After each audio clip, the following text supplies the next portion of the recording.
Bismillahirrahmanirrahim. Assalamualaikum warahmatullahi wabarakatuh.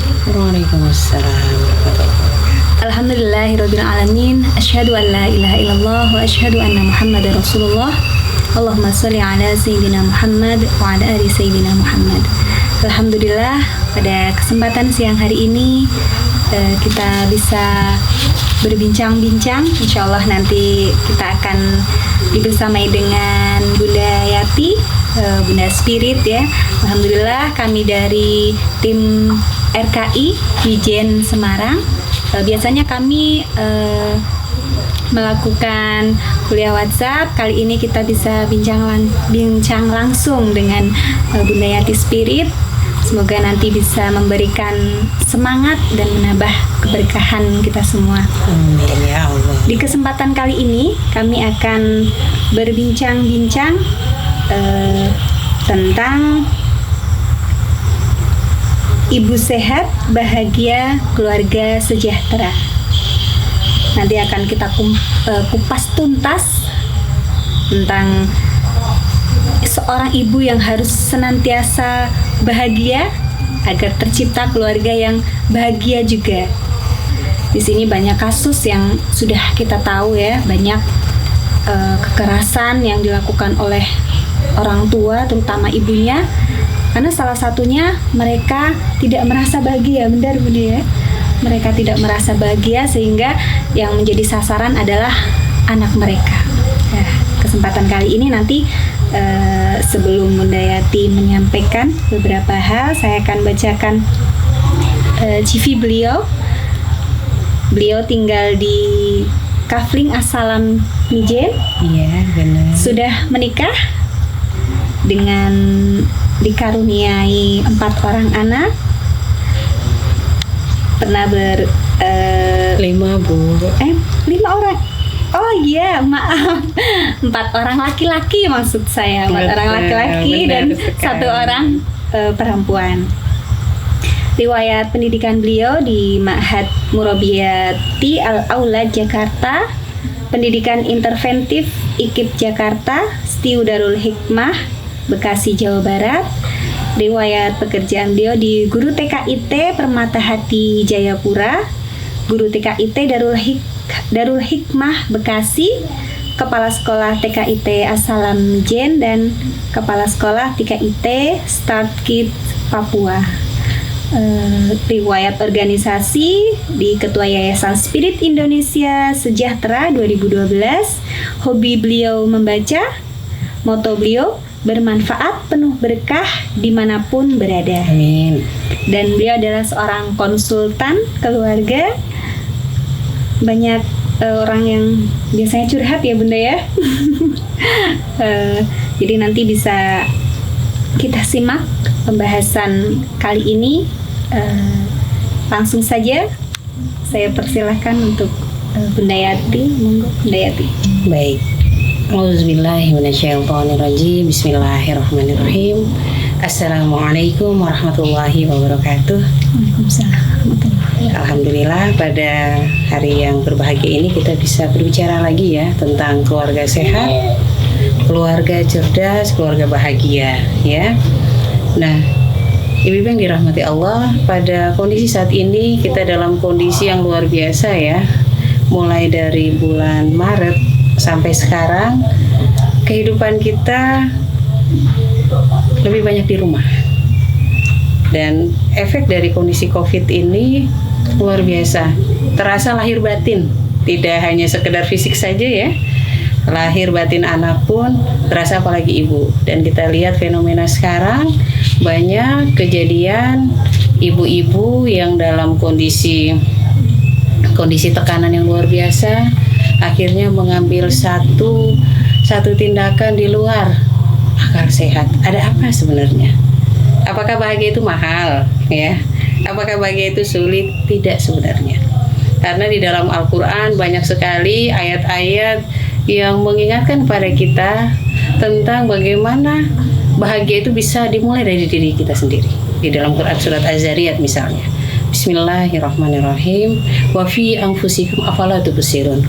Tidakkah engkau melihat dari dirimu sendiri? Nah, dari dalam diri kita, wahai ayah bunda sekalian, ketika kita membersamai anak-anak ya, sebenarnya membersamai anak-anak itu kita sedang membangun peradaban. Ketika kita memahami anak ini hari ini, dia mungkin masih 3 tahun, 4 tahun bersama kita, sangat lelah. 30 tahun kemudian kita bisa jadi makmum bersama dia ya. Jadi anak kita saat ini luar biasa.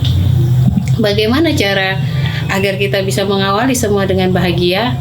Diawali dengan ingat tujuan akhir kita tuh kemana. Wal akhiratu khairul laka minal ula. Dan akhir itu lebih utama daripada permulaan. Jadi ketika kita memahami bahwa muara akhir kita adalah hidup dalam kebahagiaan, dalam rahmat limpahan kasih sayang Allah, bismillah, ini akan menjadi pengontrol diri kita. Menjadi pengontrol diri kita untuk senantiasa mengasah dan mempertajam nurani kita dulu. Coba ya, sekarang kita tanya ke diri kita, ibu-ibu yang dirahmati Allah. Setiap hari kita selalu berpikir, menu sarapan pagi, menu makan siang, menu makan malam. Padahal dalam diri setiap manusia ada 3 aspek yang harus dipenuhi agar dia dikatakan sejahtera. Kalau menurut teori Maslow itu kan, pertama dari piramid paling bawah itu tentang kesejahteraan fisik. Nanti aktualisasi diri sampai di atas. Nah, kita bisa melihat kalau dalam Islam bagaimana. Dalam Islam itu dikatakan tawazun atau seimbang itu diawali dari segi fisik, kemudian akal, kemudian qalbu. Dan luar biasanya kita pahami Islam itu memulai dari yang paling mendasar, titik sentralnya. Apa itu? Niat. Setiap hari kita selalu berpikir menu. Apakah setiap hari kita juga berpikir hari ini membersihkan batin anak kita? Tidak. Membersihkan pikiran anak kita? Tidak. Kenapa anak-anak tiba-tiba meledak? Kok tiba-tiba marah? Bisa jadi banyak pengabaian yang dia rasakan. Mungkin kita tidak menyadari itu pengabaian. Namun dengan berulang kalimat-kalimat yang sama, misalnya aku ingin beli sendal, iya nanti. Pemahaman nanti anak itu nanti ini, tapi menurut kita ya nanti gitu kan. Jadi akhirnya besok nanti, bahkan bisa jadi kita pun terpancing emosi. Kok rewel banget sih? Padahal yang janjiin siapa? Istighfar lagi gitu kan. Jadi di sini kita awali, ya Allah, pas anak-anak lagi tidur ya, usap mereka. Mungkin anak ini buat kita capek lahir batin, tapi di luar sana betapa banyak pasangan yang merindukan mengusap anaknya sendiri. Anak kita itu sangat mahal sekali. Nah, kita tidak bisa membahagiakan anak sebelum membahagiakan diri kita dulu. Sebelum ibunya bahagia, ayahnya bahagia, anaknya nggak bahagia. Bahkan anaknya akan menjadi pelampiasan emosi orang tua. Bagaimana sih cara kita bahagia? Di dalam Al-Quran sudah ada. A'udzubillahi minasyaitonirrajim. Bismillahirrahmanirrahim. Ala bizikrillahi tatma'innul qulub. Dengan ingat pada Allah hati kita menjadi tenang. Bagaimana sih cara membahagiakan anak-anak? Jadi kita sebenarnya dengan anak kita bisa mengenalkan kebesaran Allah dari diri mereka sendiri. Namun kita orang tua kadang lupa ya. Kita ketemu anak yang baru 2 tahun ya, yang masih lucu-lucu banget. Giginya mana? Gitu ya. Matanya mana? Gitu ya. Tapi coba kita tanya, mata bagus dari Allah mana? Gigi yang bagus yang Allah ciptakan mana? Telinga dari Allah mana? Jadi kata Allah selalu dia dengar. Asma Allah terus disebutkan. Dan kita hanya fokus dengan Ar-Rahman dan Ar-Rahim. Ketika kita berbicara kepada anak, selalu kita ada closing statement kita yang selalu berulang-ulang. Karena ini proses instan. Ini bagus ya? Iya. Allah yang kasih ya? Iya, Allah maha baik ya. Itu harus sering diulang-ulang. Allah maha baik ya. Allah maha baik. Jangan dekatkan anak dengan cerita-cerita neraka. Nggak habis, neraka jahanam. Boleh ya. Anak-anak di usia 7 tahun pertama, ya luar biasa. Yang perkataan Ali bin Abi Thalib yang sudah sangat terkenal itu sekarang pun sudah ada penelitiannya ya, bahwa anak-anak di bawah 7 tahun, jadi 0 sampai 7 tahun, itu mereka masih dalam posisi prakonsepsional.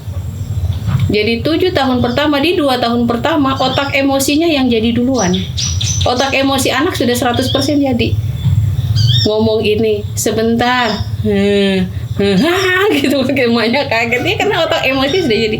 Tugas kita bagaimana? Siapa yang berperan di sini? Ternyata siapa? Ayah.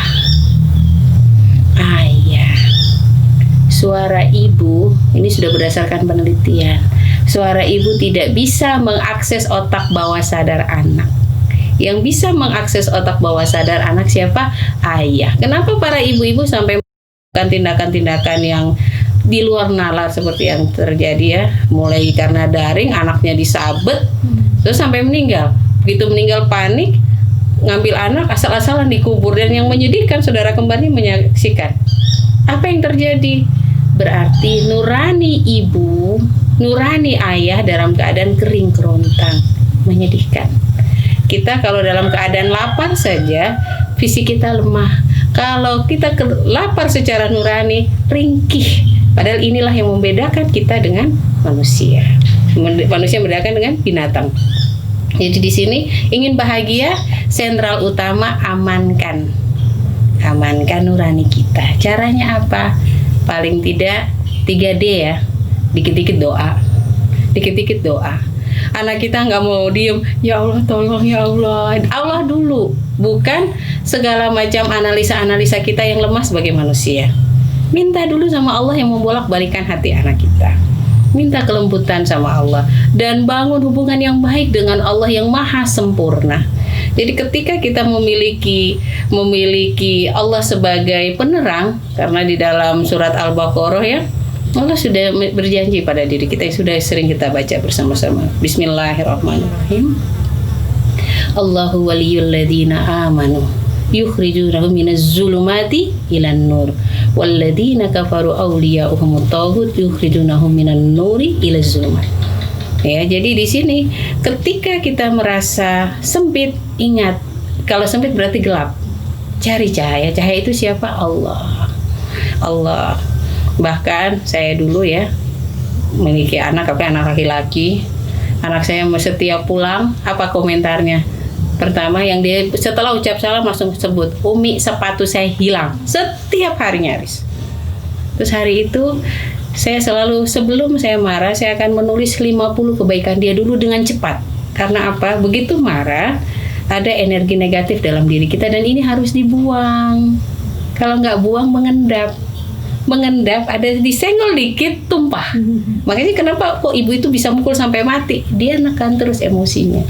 Cara numpahinnya bagaimana? Pertama, perbanyak istighfar.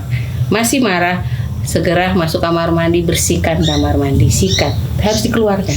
Karena tenaga ini kalau tidak dikeluarkan ke positif, dia akan ke anak. Segera ucapkan ucapan positif. Ya Allah, gitu ya. Langsung doanya dikencangin dengan Asmaul Husna.